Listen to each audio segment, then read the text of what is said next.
መብት ሳይሆን እድል ነው። ይቅርታ የመስጠት ስልጣኑ የኢፌዴሪ ፕሬዝዳንት ስልጣን ነው ማለት ነው። በየትኛውም ሚዲያ ወይንም ደግሞ የማሰራጫ ዘዴ የምታስተላልፏቸው ይቅርታዎች በህግ ፊት ዋጋ የሌላቸው ናቸው። ይቅርታ በሚል ቪዲዮ መልቀቅ ወይንም ደግሞ ህግን አለማወቅ ከተጠያቂነት አያድንም። ይቅርታ ላለመታሰር ወይም ላለመያዝ የሚቀርብ ሳይሆን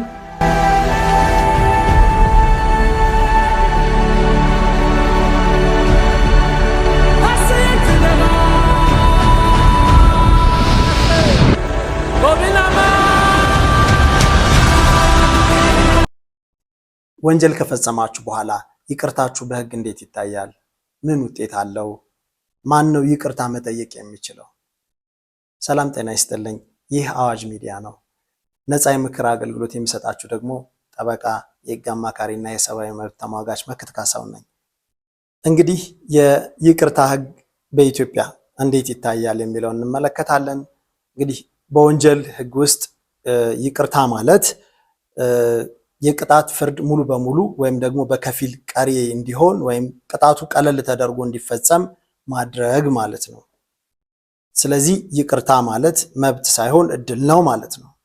ይህም የሚገዛው በይቅርታ አሰጣጥና አፈጻጸም የስነ ስርዓት አዋጅ እንግዲህ አዋጅ ቁጥር 840/2006 ዓ.ም በተወጣው አዋጅ መሰረት ማለት ነው። በዚህ መሰረት የሚዳኝ ነው። የይቅርታም ዓላማ የህዝብ የመንግስትንና የታራሚዎችን ጥቅም ማስጠበቅ ነው።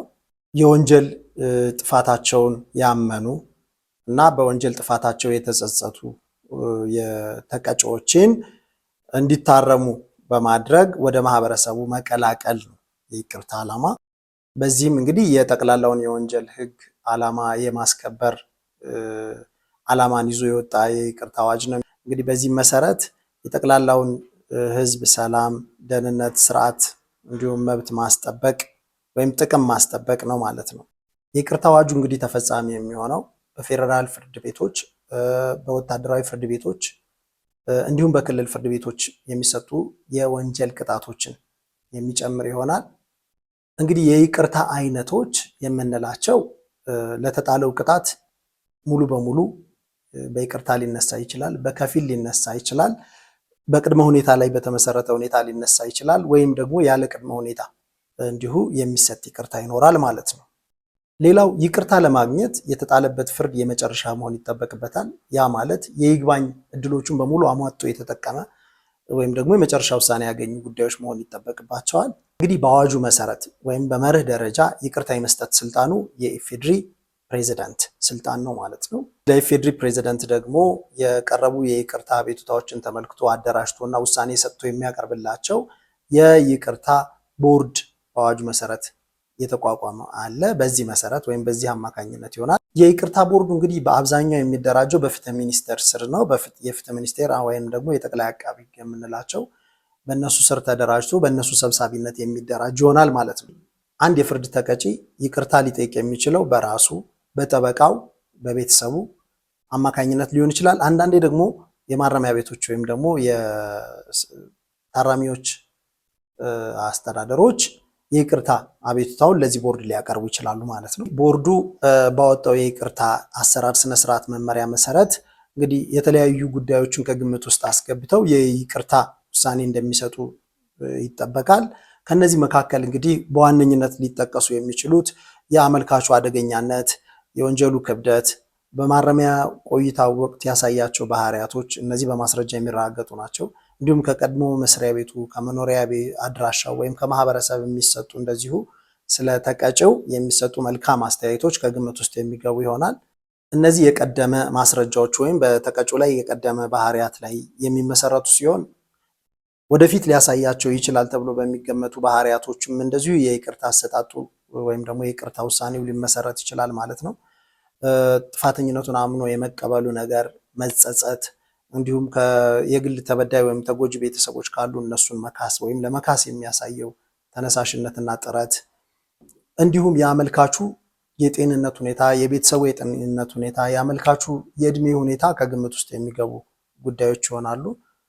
ከዚህ ጋር ተያይዞ አንዳንድ የወንጀል ጉዳዮች በጥቂቱና በጠባቡ ይቅርታ እድል እንዲያገኙ ወይም ደግሞ በጥንቃቄ ሊታዩ ይገባቸዋል የሚባሉ ጉዳዮች አሉ። እነሱም እንግዲህ የሙስና፣ የህገወጥ የሰዎች ዝውውር፣ የሽብር፣ ሐሰተኛ ገንዘብ መስራት ወይም ማዘዋወር፣ የአደንዛዥ እጽ ወንጀል፣ በሴቶችና በህፃናት ላይ የሚፈጸሙ ወንጀሎች እንዲሁም ደግሞ በሀገር መሰረተ ልማቶች ላይ የሚፈጸሙ ወንጀሎችን በሚመለከት ጥፋተኛ ተብሎ የተቀጡ ሰዎች ላይ እንግዲህ ቁጥብ የሆነና በጣም ጥንቃቄ ብቻ የተሞላበት የይቅርታ እድል ይኖራል ማለት ነው።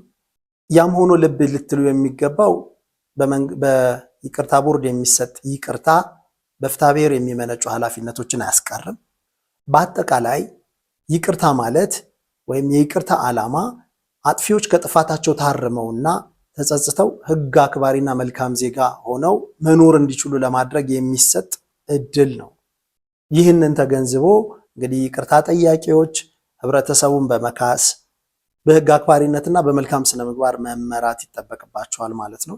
እናም ከዚህ ተነስቼ በርካታ በተለይ በሶሻል ሚዲያ ወይም በሜንስትሪም ሚዲያ ወይም በኢንተርኔት ወይም በይነመረብ ላይ የተመሰረቱ ሚዲያዎችን የምትጠቀሙ ሰዎች ለምትፈጽሟቸው ወንጀሎች የምታቀርቧቸው ይቅርታዎች በህግ ፊት ምን አይነት እይታ አላቸው የሚለውን ልብ ልትሉ ይገባል። እናም ደጋጋሚ አጥፊዎች በህዝብና በትውልድ ላይ ተጽዕኖ ያለው ወንጀል ፈጽማችሁ ሰፊው ህዝብ ሊማርበት የሚገባ ቅጣት የሚያስፈልጋችሁ አጥፊዎች በሙሉ በየትኛው ሚዲያ ወይንም ደግሞ የማሰራጫ ዘዴ የምታስተላልፏቸው ይቅርታዎች በህግ ፊት ዋጋ የሌላቸው ናቸው። ስለዚህ በቅድሚያ እንድትረዱት የምፈልገው ይቅርታ ላለመታሰር ወይም ላለመያዝ የሚቀርብ ሳይሆን ታስሮ አምኖ ተጸጽቶ የተቀጣ ሰው የሚጠይቀው የህግ ፕሮሲጀር ነው ማለት ነው። ይቅርታ በሚል ቪዲዮ መልቀቅ ወይንም ደግሞ ህግን አለማወቅ ከተጠያቂነት አያድንም። ይሄ የወንጀል ህግ መርህ ነው። የይቅርታ ደንብ የምህረትና የክስ መቋረጥ ጥቅምንም አያሰጥም። ስለዚህ መጀመሪያ ምንም አይነት ድርጊት ከመፈጸማችሁ በፊት ህግን፣ ሞራልን ወይም ደግሞ የማህበረሰብ እሴቶችን እንደማይጻረር አረጋግጡ ወይንም ደግሞ ጥንቃቄ አድርጉ የሚል መልእክት አለኝ። አመሰግናለሁ።